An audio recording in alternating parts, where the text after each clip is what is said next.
En la página 30 del relato,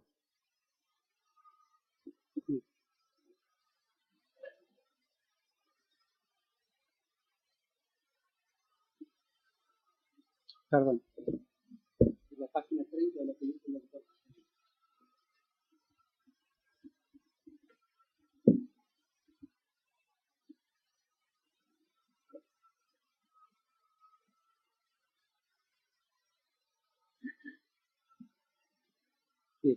No encuentro la página. Pero si ustedes recuerdan, ellos dijeron que el paciente, yo quiero que recuerden el nexo causal, ellos dijeron, la dehiscencia de sutura produjo un CIRS, el CIRS llevó a la muerte al paciente por infección, que nunca dijeron que fue sobreagregada. Dijeron que el CIRS producía las condiciones necesarias para que hubiera infección. Y se encargaron de remarcar en todo momento que el CIRS había sido el responsable de que el paciente falleciera.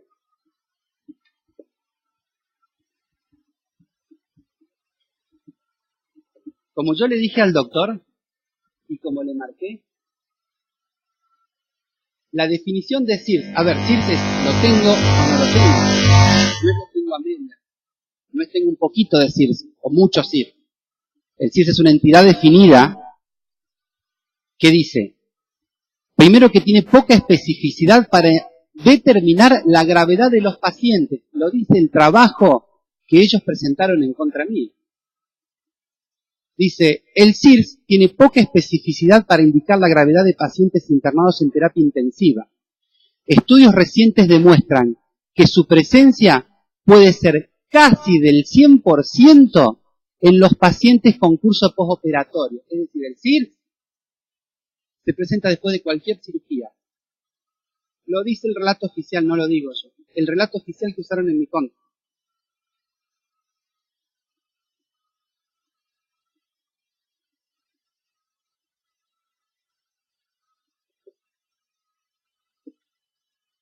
Me gustaría además decir la definición de CIRS, porque ellos dijeron que el paciente tuvo un CIRS tan grande que lo llevó a la muerte. La definición de CIRS, repito, del consenso que usaron los doctores, dice, los pacientes se caracterizan por presentar al menos 2 de las siguientes alteraciones, como lo dijo el doctor Quintero. Temperatura mayor a 38,5 o menor a 35,5. Recuento de glóbulos blancos menos a 4.000 o más de 12.000. Taquipnea, frecuencia respiratoria más de 20 por minuto, y taquicardia, entendida como el aumento de la frecuencia cardíaca más allá de 120 latidos por minuto.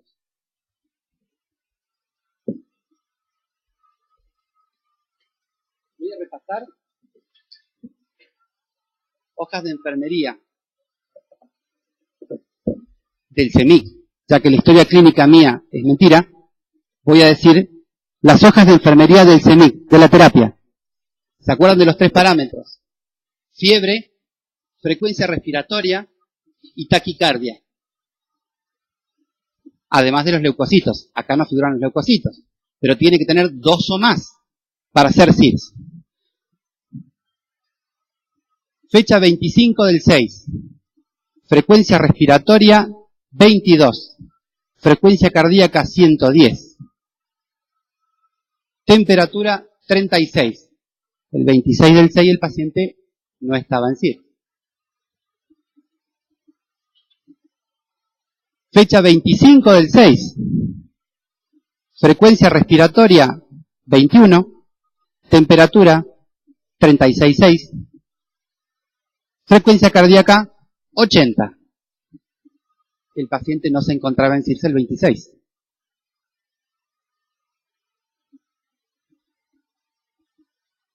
Tengo otra del 26. Hacemos al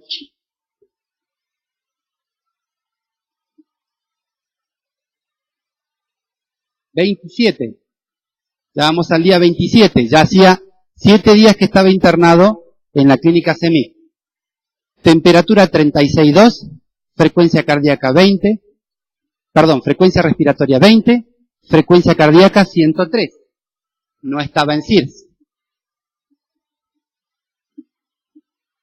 fecha 28 del 6, es decir, 28 de junio, 8 días posteriores a la internación en el CEMIC. Temperatura 37,4, frecuencia cardíaca 89, frecuencia respiratoria 18. Repito, no estaba en CID. Pasamos al 1 del 7, 6 días previos a que falleciera el paciente. Temperatura 37,2, frecuencia cardíaca 110, frecuencia respiratoria 18. Es decir, el paciente no estaba en CIRS. Yo escuché decir que el CIRS mató al paciente. Salvo que también esta historia clínica sea falsa.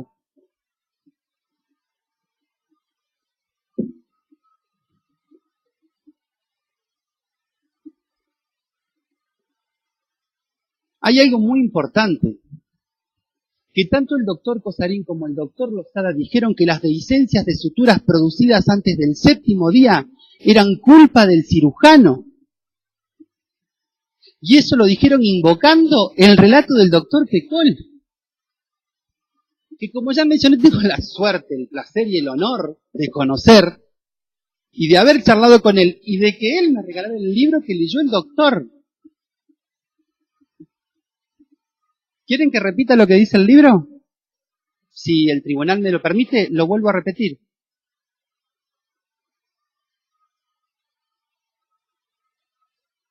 En la página 311, cuando el doctor Pecol y sus colaboradores hablan de dehiscencias de sutura, dicen: los factores que intervienen en el proceso de cicatrización de las anastomosis son conocidas. Sin embargo, la patogénesis y las causas de este fenómeno, que se produce entre el 5º y el 7º día, siguen sin estar del todo claros. Es decir, introdujeron una información errónea o mintieron, porque ellos usaron este trabajo para venir a declarar.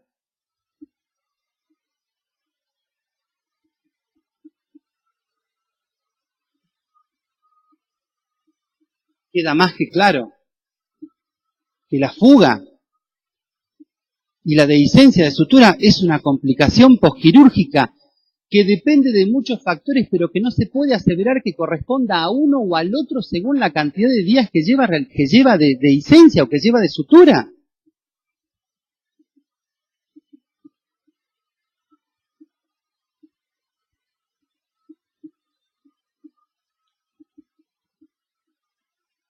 Hay un segundo punto que me parece muy importante en la declaración del doctor Cosarín.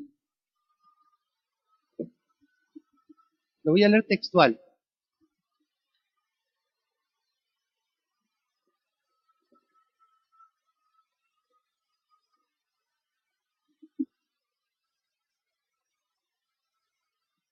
Esto aparece al minuto 38 del último video del doctor Cosarín. El doctor Quintero le pregunta si alguna vez le tocó operar a un paciente que pensaba que tenía apendicitis y no lo era. De hecho, ahí la querella presenta una objeción diciendo que no estábamos evaluando al doctor Cosarín, que no podíamos preguntar.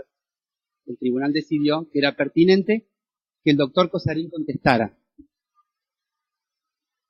Yo le voy a leer textual la respuesta del doctor Cosarín.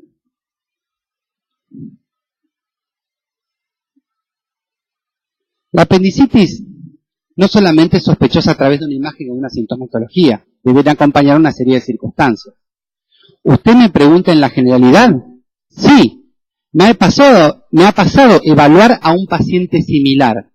Es infrecuente con el laboratorio y con los estudios que uno dispone, y con una buena semiología de llegar a un diagnóstico errado. Cuando evalúo todo lo anterior, es que realizo una laparotomía. Recuerdo que la laparotomía es abrir al paciente. Y ahí el doctor continúa.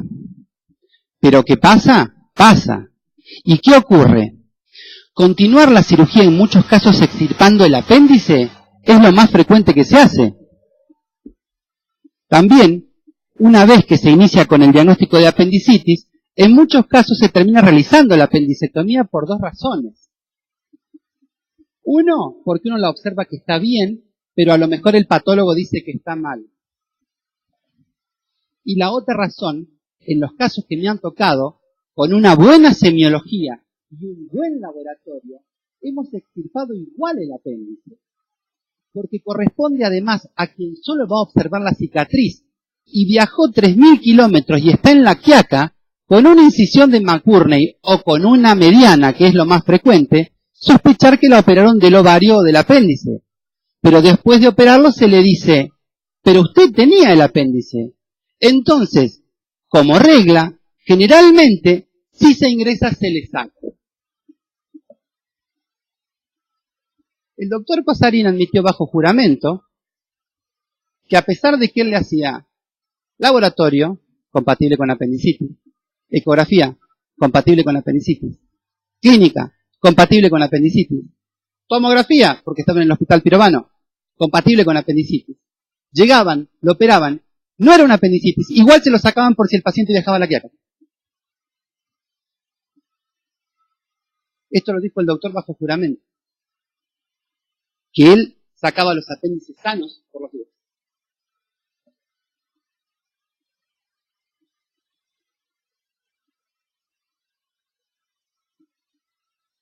Por último, quiero leer otra parte de la declaración, por último con el doctor Cosarín.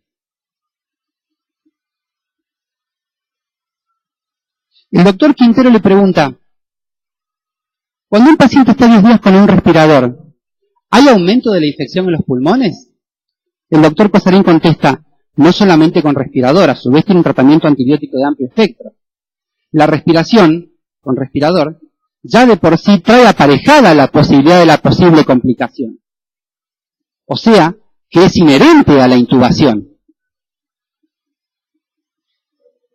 El doctor Quinteros entonces le pregunta, en la historia clínica del CENIC, ¿observó que a partir de qué día específicamente empiezan a poner que el paciente Maldonado comenzó a tener problemas pulmonares?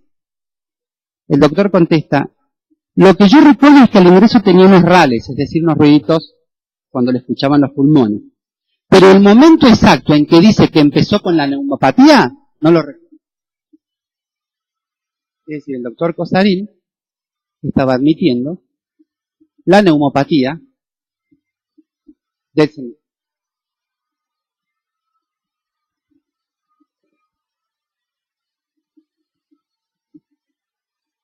Entonces me queda la pregunta,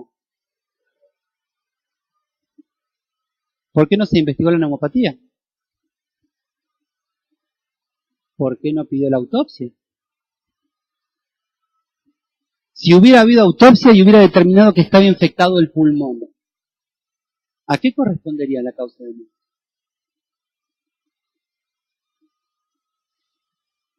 Y acá voy a volver al estudio que ellos usaron para hablar en contra mío.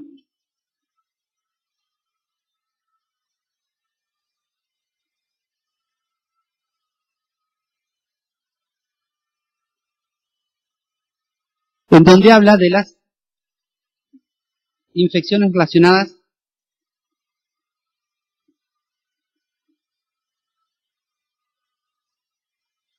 a la estadía prolongada en terapia intensiva.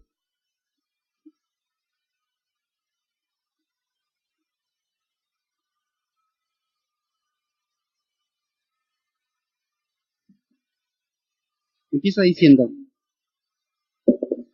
las infecciones, repito, este es el estudio que usaron los doctores, yo no lo agregué a la causa.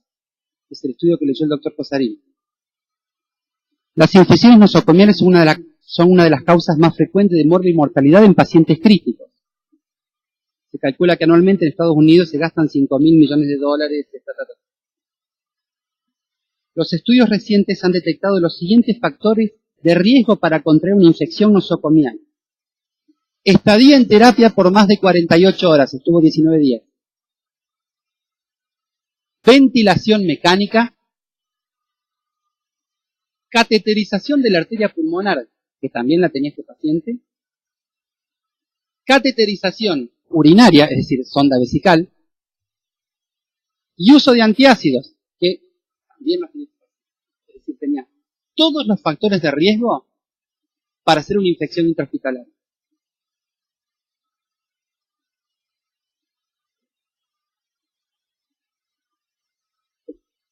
Cuando yo recién dije de que no se le hizo autopsia al paciente, lo dije justamente por esto. Por este mismo estudio, neumonía asociada a la ventilación mecánica. Es una de las principales causas de mortalidad en los pacientes de terapia intensiva, pudiendo alcanzar hasta el 30%. Incidencia. Esta entidad representa uno de los mayores desafíos en las unidades críticas.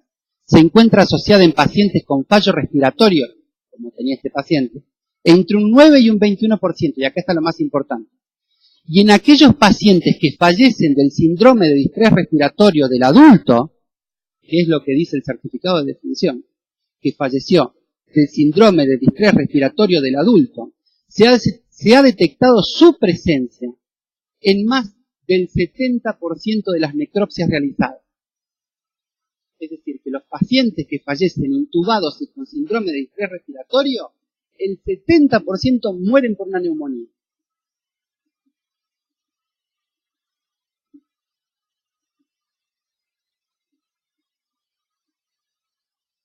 Vuelvo a repetir, ¿por qué no se investigó? El doctor Quinteros le preguntó si pidió índice de infección dentro de la terapia. Estuvo 19 días dentro de una terapia, de los cuales 10 estuvo intubado, sin el famoso SIRS, como ellos dijeron que lo tenía, porque el paciente no tenía SIRS. Así lo dicen los documentos de la terapia. Los doctores dijeron que el SIRS lo mató y que al SIRS se lo produje yo por la dehiscencia de sutura. El paciente no tenía SIRS, al menos hasta el 1/7.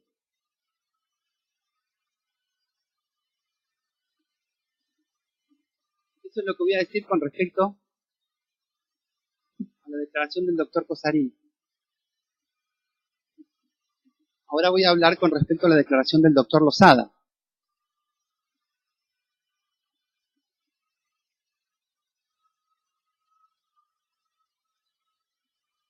Lo que dijo el doctor Lozada fue una confusión generalizada y me voy a referir a varios puntos.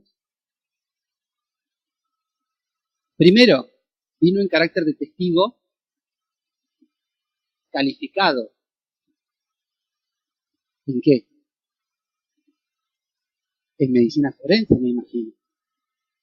No vino como testigo calificado en ecografía, en tomografía, en cirugía y en anestesia. Lo primero que dice el doctor es: la apendicitis por definición es una infección. Eso es lo primero que dice el doctor Lozada. La apendicitis por definición es una infección. Tengo acá el libro de cirugía de Michans, escrito por el doctor Pedro Ferraina y el doctor Alejandro Oría, jefe de cirugía del Hospital Argerich, donde se formó el doctor Lozada, que como la Biblia nuestro, si se darán cuenta, está todo subrayado porque todos los cirujanos y todos los estudiantes estudiamos de este libro. Definición de apendicitis. La apendicitis aguda es la inflamación aguda del apéndice fecal. No es la infección aguda del apéndice fecal. Es la inflamación aguda del apéndice fecal. Es decir, desde la definición ya fue erróneo.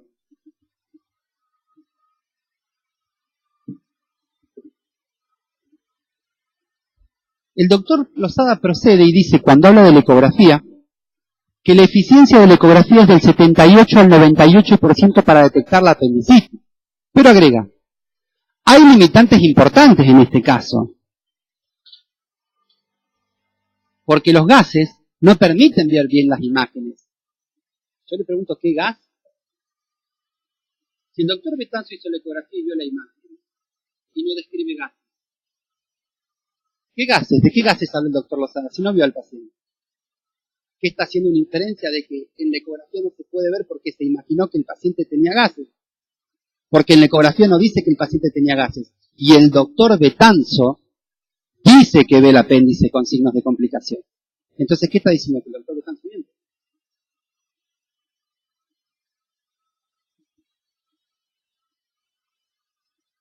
Y hay una frase que es fantástica.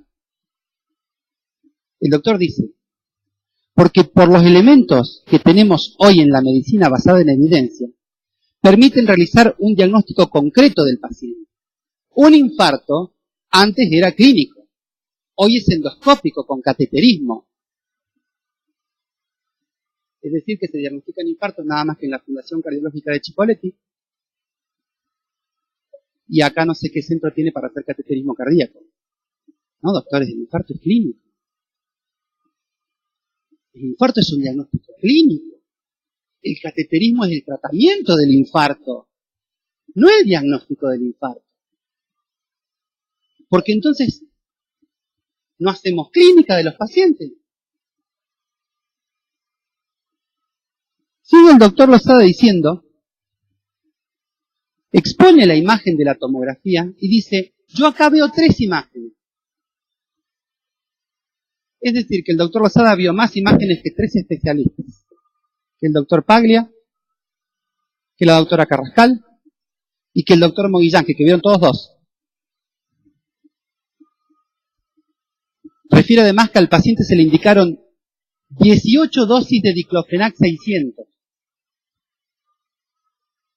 El diclofenac viene de 50, 75 y 150.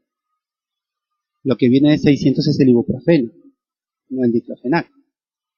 Eso tuvo un error en la tomografía, error en el cateterismo, error en la dosis del diclofenac. Y después prosiguió. Luego afirma, la evolución del paciente es mala. Lo dice en el minuto 41 y hace referencia al relato que yo acabo de leer. ¿Por qué dice que es mala? ¿Lo que escribieron las enfermeras es todo mentira? ¿Y que el paciente estaba estable y estaba bien? Cuando el doctor hace referencia a que en Ottawa, en 2012, se realizó un consenso para definir al CIR, acá miento, yo muy mal la información. El consenso de Ottawa no fue en el 2012, no fue en Ottawa. Y fue en el 94 el consenso del American and European Consensus Conference of Committee para definir no al CIR, al síndrome de respuesta inflamatoria, al síndrome de estrés respiratorio del adulto. Es decir, está confundiendo el CIR con el síndrome de estrés respiratorio del adulto. Son 2 síndromes diferentes. El síndrome del estrés respiratorio puede tener CIR. Recordemos que este paciente no tenía CIR.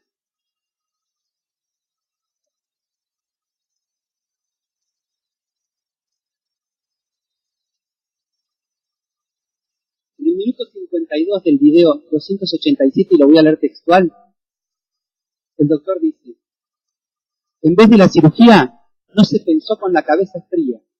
Era preferible cerrar y ver qué pasa después, y no preferir tratar de resolver, no sé con qué, un agravamiento de forma innecesaria. Más allá de la falta de ética profesional, opinar sobre un colega de esa forma. El doctor no estuvo en la cirugía. El doctor no sabe qué me pasaba por la cabeza. Yo encontré algo y trato de resolverlo. O el doctor cree también que yo no encontré nada. Y todo esto fue nada más que porque yo tenía ganas de facturar. Como me dijo el fiscal. Además, confunde la anestesia raquídea con la peridural. Ya lo dijo mi abogado. El doctor confunde la anestesia raquídea con la peridural. Es abismal la diferencia entre una cosa y otra. La peridural no se usa para estos procedimientos hace 20 años. Tenemos 3 membranas que recubren el cerebro y el raquio, nuestra médula espinal. Tenemos 3 capas.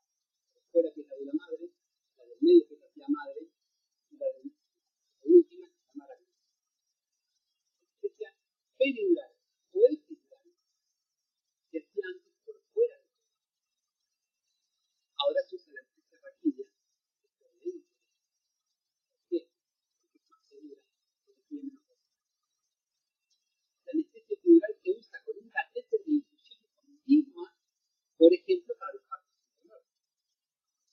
Pero seguramente habrán escuchado, muchos pacientes le han dicho que lo han operado de vesícula con la anestesia falsa. Entonces, el doctor Rosada dijo que con esta anestesia era imposible revisar la parte superior del abdomen. La vesícula queda. Si se opera una vesícula con anestesia raquídea, quiere decir que la anestesia raquídea permite revisar, deja revisar.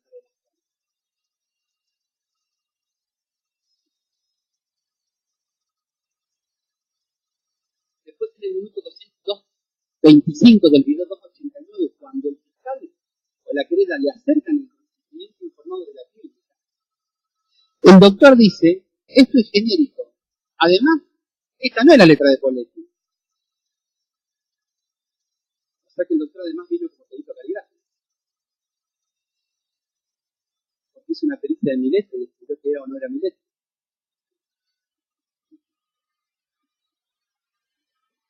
Para seguir con la exposición, y ya que el doctor Lozadel dijo que él hacía la anatomía del error, se encargó de remarcar mi error de ectomía en enterectomía.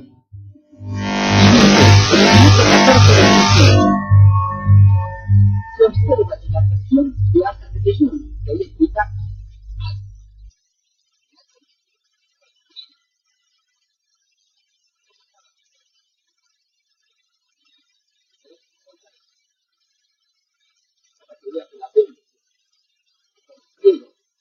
la pena, de la pena está bien grueso, y no ya no se dice delgado,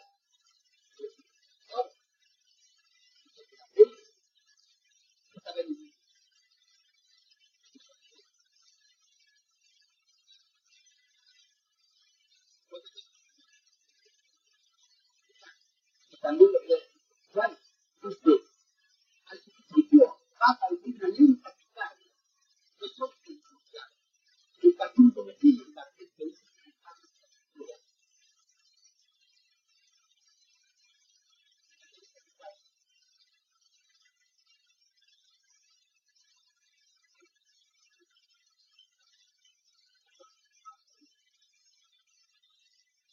que me entiende la fecha, el paciente registra un episodio de taquicardia, con espera y frío, sobre el sentido de liberación,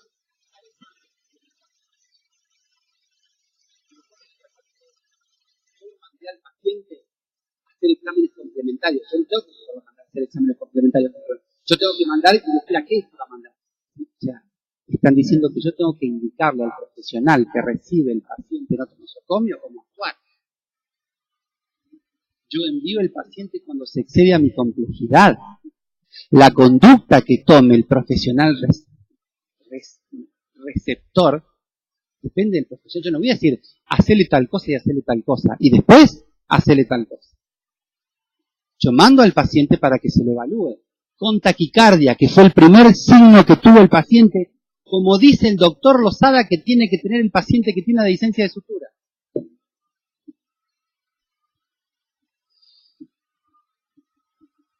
En el mismo video, en el minuto 24, el doctor Lozada dice, no hay apendicitis que no sea bacteriana, cosa que es errónea. No hay apendicitis si la PCR no se modifica.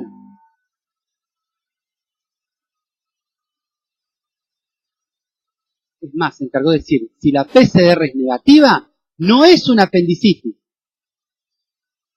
Hoja 70 de la historia clínica de Clínica y Maternidad Rincón, paciente Maldonado, solicitado por doctor Poletti, fecha 13 del 6. Hemograma, proteína C reactiva, resultado positivo. O sea que el paciente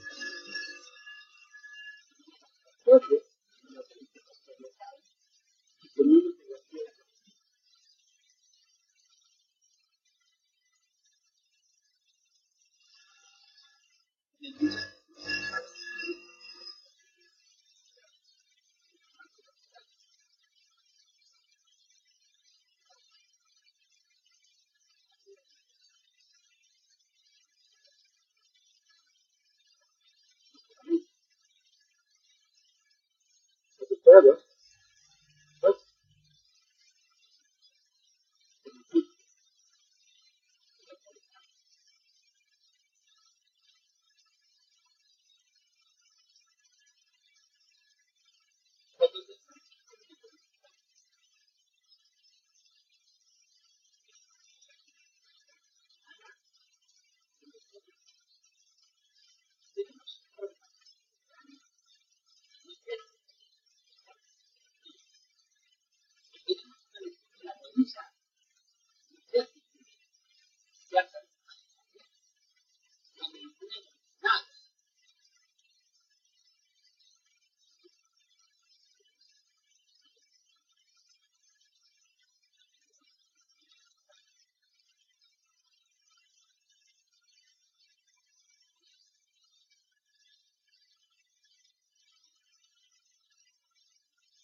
Me dijo, ¿por qué no me preguntas acerca de la creatinina? Valor normal entre 0,70 y 1,40. Y el doctor también midió el valor de la creatinina normal. El paciente estaba así desbarrancando y se estaba muriendo de a poco, como dice.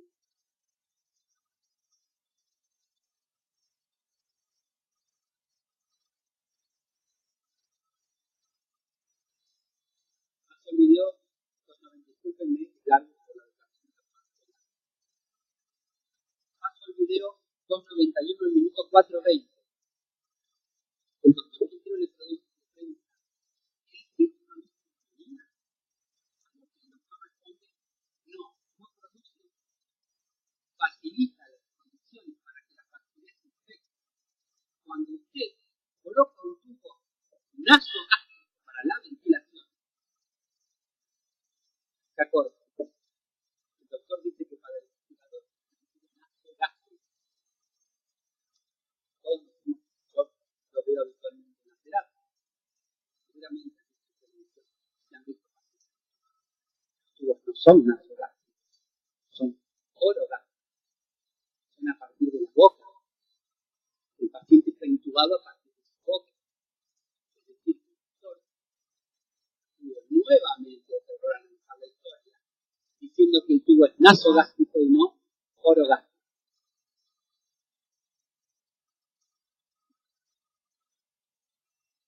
El doctor Quintero le reitera la pregunta. Una persona intubada, ¿a qué punto tiene amigo? El doctor Lozada dice, sí, está intubado más de 7 días, se empieza a hacer problemas.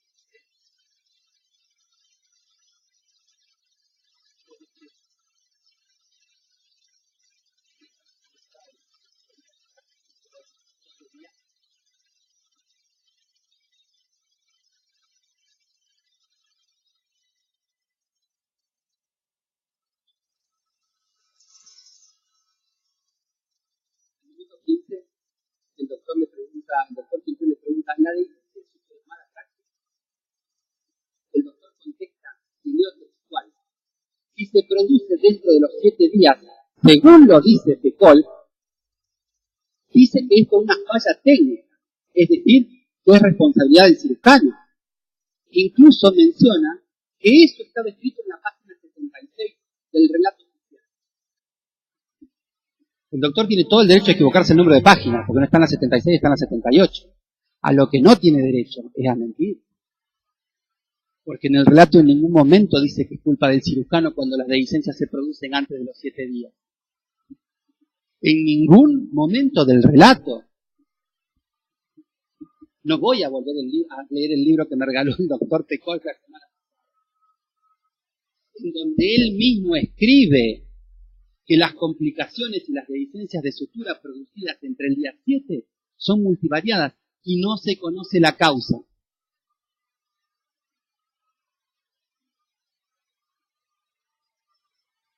¿El doctor Lozada sabía que estaba mintiendo?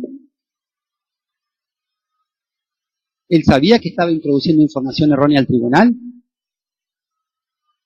¿Él sabía que el estudio que él mencionaba no decía lo que él decía que decía?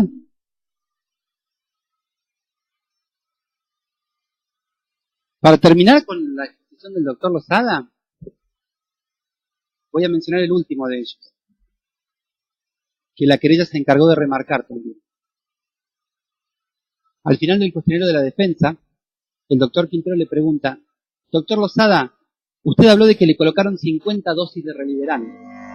El doctor Lozada ve y dice: Pada-ranitidina, lee las hojas de farmacia, dice: Pada-ranitidina, nombre comercial, corresponde a metoclopramida, ampollas por 50 miligramos son 34 ampollas.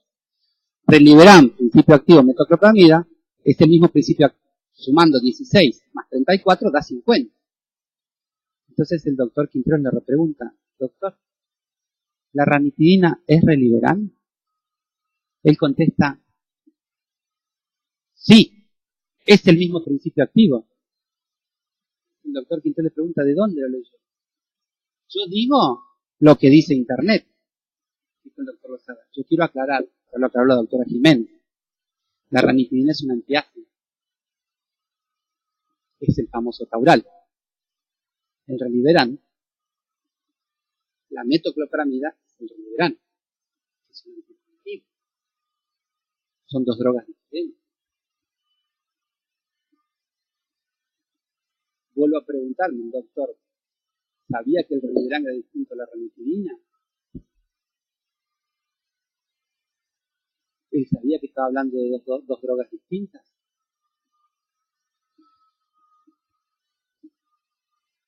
Para finalizar, el doctor Quintero le preguntó si para conocer la causa de muerte era necesario hacer una autopsia. El doctor Lozada contestó: no, no es necesario. Es un paciente que se fue muriendo de a poco. Estuvo 19 días internado. Se le realizaron 3 procedimientos quirúrgicos. 10 días intubado. Fallece de una complicación respiratoria. No tenía SIRS, porque lo dice la historia clínica del CENIC. No tenía SIRS el paciente. Lo dicen los registros de enfermería. Entonces, decir que por la fuga de sutura hizo un SIRS y el SIRS produjo la neumonía y la muerte es mentira, porque el paciente no tenía SIRS. Leí una por una las hojas de enfermería.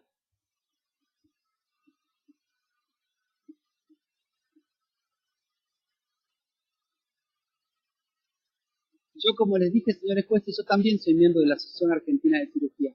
Y también soy cirujano reconocido por la Academia Nacional de Medicina. También soy cirujano reconocido por la Academia Nacional de Medicina. Acá vi cómo se le faltó el respeto a los registros de enfermería y a los profesionales que vinieron, tanto por parte de la Fiscalía como por parte de la Iglesia, insinuando que así que hicimos la cirugía para aumentar la facturación. Así lo demuestran las preguntas que se le hicieron a Lozada, a la doctora Jiménez y al doctor García. Hasta se le insinuó a la doctora Jiménez que vino a declarar en favor mío, porque yo fui director de la clínica. Doctor, yo fui director de la clínica 6 veces, de manera interina porque habían renunciado los directores. Como era el médico con más antigüedad en la clínica, quedé en la dirección. Nunca fui el director titular de la clínica. Me tocó estar en esa circunstancia y me hice cargo de esas circunstancias porque me lo solicitaron. Yo no soy el director, ni fui el director titular de la clínica nunca. Y le aclaro algo, si usted no lo sabe, que las cesáreas se pagan igual que los partos. Acá en Neuquén les cobran plus, pero en Rincón no cobramos. Así que a las cesáreas la doctora la cobra la misma que el parto. Y le aclaro algo más. La estadística de la clínica de Rincón de los Sauces de 70-30 entre cesárea y partos. Le voy a hacer una pregunta. ¿Usted sabe si el hospital de Rincón de los Sauces tiene quirófano? Señor presidente. Debe ser una pregunta. Obviamente que nadie va a responder. ¿Usted va a permitir que dialogue? No dialoga, doctor. No está dialogando, doctor. Mira, a ver, doctor, disculpe. Estamos tratando, es una extensa manifestación, es la decir lo que es humanista. Usted sabe que el diputado puede decirlo, él mismo lo adelantó en un momento de su alegato. Inclusive, bueno, él hablará todo lo que quiera, lo que sea extenso. Podrá por ahí hacer gestos, como dirigiéndose. Está claro que no puede dialogar, no puede interrelacionarse con ninguna de las partes. Discúlpeme si fui mal interpretado. Bien, nosotros tenemos una estadística que está sesgada de cesárea, porque el hospital de Rincón de los Sauces no tiene quirófano. Entonces todos los partos que se complican del hospital de Rincón de los Sauces son cesáreas que van a la clínica y maternidad Rincón. Entonces todas las cesáreas que se hacen en el Rincón de los Sauces se hacen en la clínica, por eso la estadística está sesgada. Porque no son pacientes puros de la clínica, son pacientes de salud pública en gran parte. Que como no progresa el parto en el hospital público y como el hospital público de Rincón de los Sauces no tiene quirófano, son derivados a la clínica y maternidad Rincón. Entonces las doctoras tienen que hacer las cesáreas de urgencia que vienen del hospital. No todas las cesáreas tienen que hacer. Ya estoy terminando, discúlpenme. Lo que yo quiero que quede en claro es que acá se trató de borrar los 19 días que permaneció internado en otro nosocomio. Ustedes no escucharon hablar ni de infección respiratoria, si no la mencionaba la defensa, de intubación, si no la mencionaba la defensa. El doctor Rosada dijo que el paciente se fue muriendo de a poco en 19 días. Un paciente joven se fue muriendo de a poco en 19 días con un CIRS y con sus defensas bajas, como él dijo. Les cuento que este paciente, en esos 19 días y con las defensas bajas y con todo lo que los doctores dijeron, fue trasladado dos veces en julio, en invierno, en ambulancia hacia Chipoleti, 2 veces en los 19 días, con las defensas bajas y con los problemas pulmonares que tenía, fue trasladado 2 veces a realizar tomografías a Chipoleti, es decir, sacaron al paciente de la terapia, lo llevaron afuera, se cargó en una ambulancia, se lo llevó a Chipoleti, se bajó de la ambulancia, le hicieron una tomografía, volvió a la terapia 2 veces en 19 días.